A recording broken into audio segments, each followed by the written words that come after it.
Assalamualaikum warahmatullahi wabarakatuh. Waalaikumsalam warahmatullahi wabarakatuh. Selamat pagi anak-anak. Alhamdulillahirrabbilalamin. Jumpa lagi dengan Ibu dalam pembelajaran fikih kali ini meskipun secara online. Sebelum itu Ibu akan mencek kehadiran kalian terlebih dahulu. Yang Ibu sebut namanya tolong bilang hadir. Oke. Aminatus Zahra. Hadir, Bu. Darmawati. Hadir, Bu. Nadia Indriati. Hadir, Bu. Wahid. Hadir, Bu. Alhamdulillah lengkap. Sebelum melakukan pembelajaran, alangkah baiknya kita berdoa terlebih dahulu agar pembelajaran kita pada hari ini berjalan dengan lancar dan mudah juga untuk kalian pahami. Yang mana berdoa kali ini akan dipimpin oleh Aminatus Zahra. Silahkan Aminatus Zahra. Bismillahirrahmanirrahim. Rabbi shrah li sadri wa yassir li amri wahlul 'uqdatam min lisani yafqahu qawli. Amin ya rabbal alamin. Amin, amin ya rabbal alamin. Terima kasih untuk Aminatus Zahra yang telah membacakan doa. Ada yang masih ingat gak? Kita kemarin itu belajar mengenai apa? Am, khas, dan tahsis, Bu. Iya, kita belajar mengenai kaidah usuliyah tentang am, khas, dan taksis. Sekarang kita masih melanjutkan pelajaran mengenai kaidah usuliyah namun yang mujmal dan mubayyan. Sebelum itu Ibu akan menyampaikan terlebih dahulu tujuan pembelajaran untuk materi kita pada hari ini. Adapun tujuan pembelajaran pada hari ini, yang pertama, peserta didik mampu menanggapi isi materi mujmal dan mubayyan dengan benar setelah melalui strategi ceramah dan tanya jawab.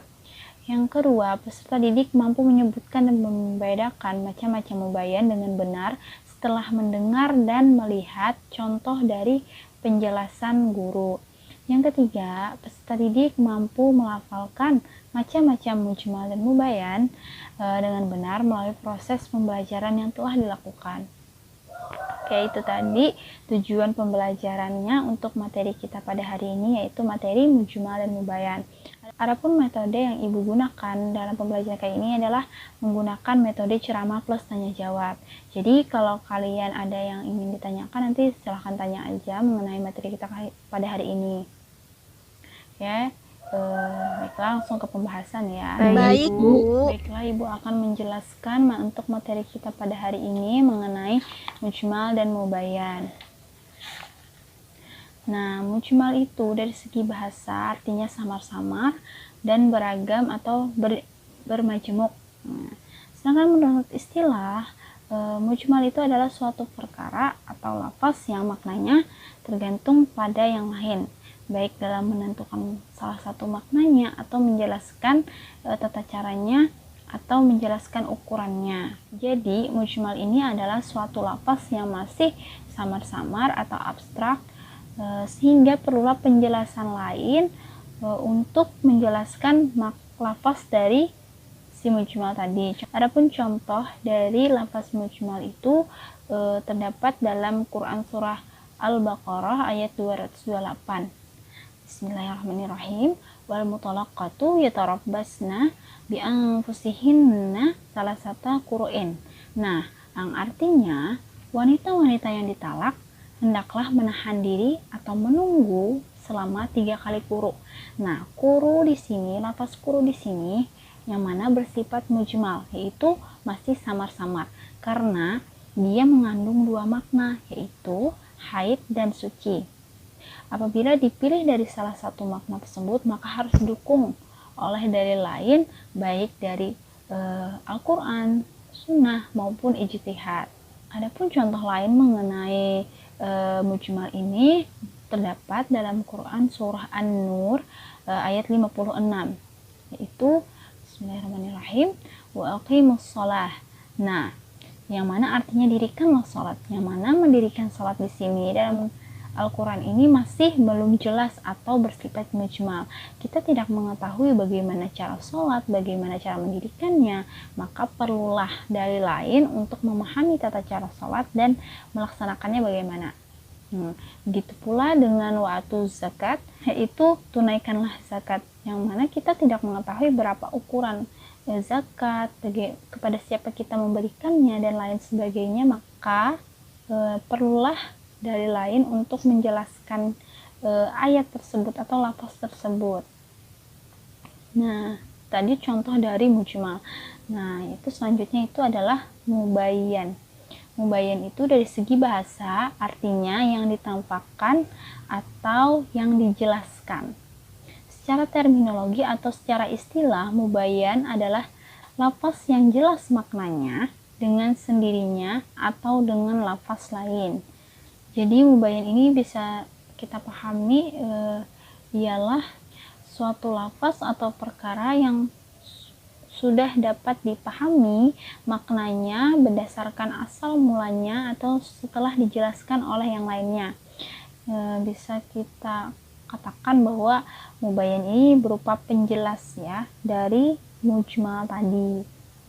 Menurut ulama Syafi'iyah itu ada beberapa macam mengenai mubayyan ini, yaitu ada 5 macam. Yang pertama yaitu mubayyan dari segi perkataan. Contohnya itu dalam Quran surah Al-Baqarah ayat 196 yang artinya, tetapi jika ia tidak menemukan binatang korban atau tidak mampu, maka wajib berpuasa 3 hari dalam masa haji dan 7 hari apabila kamu telah pulang kembali. Itulah 10 hari yang sempurna. Ayat di sini menyebutkan bahwa ia bersifat mubayyan karena kalimat itu mengenai kewajiban mengganti kurban atau menyembelih binatang pada hari raya Idul Adha tersebut bagi orang-orang yang tidak menemukan binatang sembelihan atau bagi orang-orang yang tidak mampu untuk melaksanakan ibadah kurban. Itu merupakan bayan dari segi perkataan. Yang kedua itu bayan perbuatan. Atau contohnya seperti ketika Rasulullah SAW menjelaskan perintah mengenai sholat, zakat, puasa maupun haji. Lalu Rasulullah pun mencontohkan bagaimana caranya untuk sholat, puasa, haji, dan lain sebagainya. Itu merupakan bayan dari segi perbuatan. Macam-macam bayan selanjutnya itu bayan dari segi tulisan. Contohnya itu ketika Rasulullah SAW menyuruh juru tulis beliau atau sahabat beliau menuliskan hukum-hukum mengenai pembagian harta warisan ataupun seperti kadar ukuran untuk zakatnya seseorang, seperti itu. Yang keempat itu mubayyan dari segi syarat. Nah, atau mubayyan dari segi syarat ini contohnya seperti penjelasan tentang hitungan hari dalam 1 bulan yang dilakukan oleh Rasulullah SAW dengan cara isyarat, yaitu beliau mengangkat 10 jarinya 2 kali dan 9 jari pada yang ketiga. Nah, yang maksudnya itu 29 hari. Nah, itu tadi contoh dari bayan atau penjelasan dari segi isyarat. Nah, selanjutnya itu bayan atau penjelasan dari segi takrir atau ketetapan atau diam juga. Contohnya itu ketika Rasulullah melihat suatu kejadian atau Rasulullah SAW mendengar suatu penuturan kejadian, tetapi Rasulullah SAW mendiamkannya, tidak memberikan isyarat, tidak mengomentari ataupun tidak melarang. Nah, hal itu artinya Rasulullah tidak melarangnya. Kalau Rasulullah diam tidak menjawab suatu pertanyaan itu, artinya Rasulullah masih menunggu turunnya wahyu untuk menjawab suatu perkara tersebut. Nah, itu tadi penjelasan dari Ibu mengenai materi kita pada hari ini, yaitu mujmal dan mubayan. Apakah dari kalian ada yang ingin ditanyakan atau masih ada yang kurang paham mengenai materi kita pada hari ini? Silahkan bagi yang ingin bertanya. Ya, silahkan Nadia Indriati.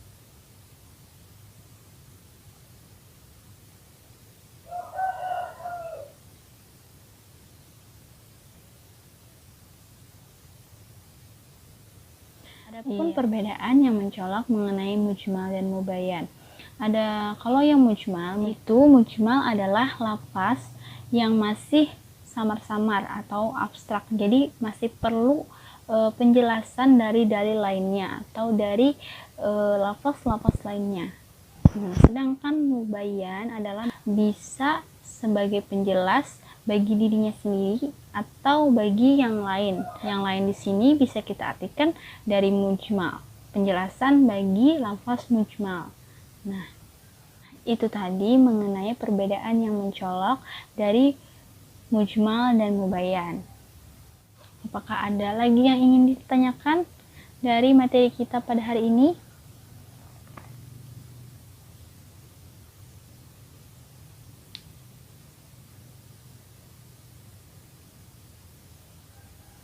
Sepertinya tidak ada. Baiklah, kalau kalian tidak ada yang ingin bertanya, Ibu yang sekarang akan bertanya kepada kalian untuk mengetahui apakah kalian sudah paham mengenai materi kita pada hari ini.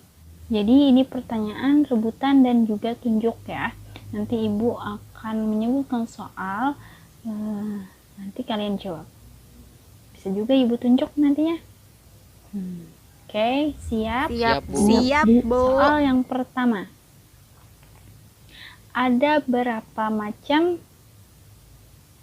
dari mubayyan? Ada 5 macam, Bu. Sebutkan, Darmawati. Bayan perkataan, bayan perbuatan, bayan isyarat, bayan tulisan, dan bayan takrir. Iya, betul sekali Darmawati.